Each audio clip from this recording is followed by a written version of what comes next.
So I was helping someone get the hang of what he dubbed the Impossible Pentatonic Scale, which is this one. It's the one where you put 3 notes on one string, 1 on the next, 3, 1, 3, 1, and then 2 on the bass. Now I've covered this in previous videos to some detail, so I'll put a link up here somewhere, so hopefully you'll be able to click on that. You'll find a video that goes through this in much more detail, and you'll find some charts and things that you can download if you want to learn all the shapes going up and down the neck. But what I thought I'd do this week is just go through some of the details that we went through that really helped him pick this up and actually got it moving around the neck a little bit more freely than he was able to before. So let's zoom in and I'll go through those now.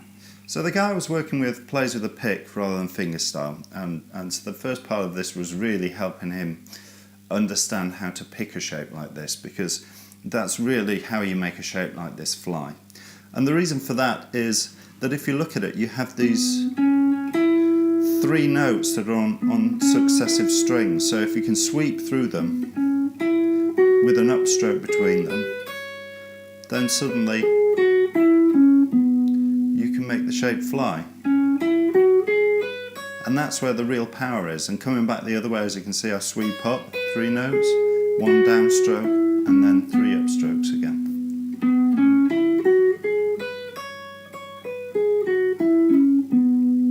Hopefully you can see that. And like I say, that really is where the power in this shape lies. Now, changing direction, if you just played all the notes, you'd end up with a downstroke on that last note, whereas you really want an upstroke to start that sweep going the other way. And the easiest way of doing that is to just drop a note. So instead of doing that, I do, so I'm dropping that first E just there. And that turns the shape around. See that.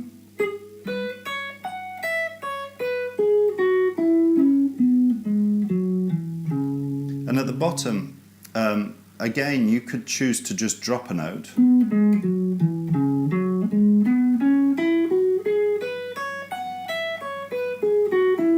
Which is an easy way of playing up and down the shape in position. But what we did was instead of dropping a note, we just slid the pattern chromatically by 1 fret. And the reason for this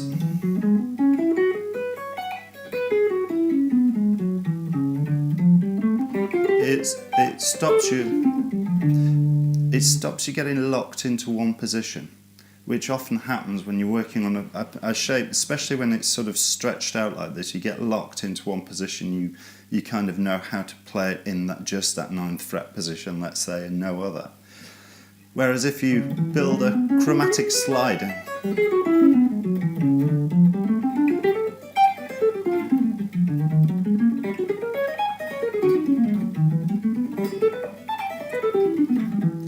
you can no longer be locked into one position, and very quickly you learn the shape up and down the neck.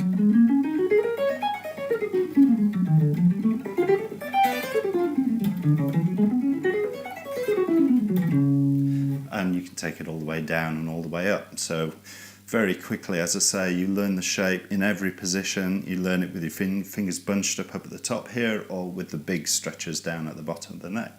So that's how I'd recommend you learn this shape. So with a little work, hopefully you'll be able to fly around the neck with that shape. Certainly more so than you can with the traditional 2 notes of string type patterns. But anyway, give it a go, see if this works for you. Hopefully it will, and we'll chat next time. Goodbye.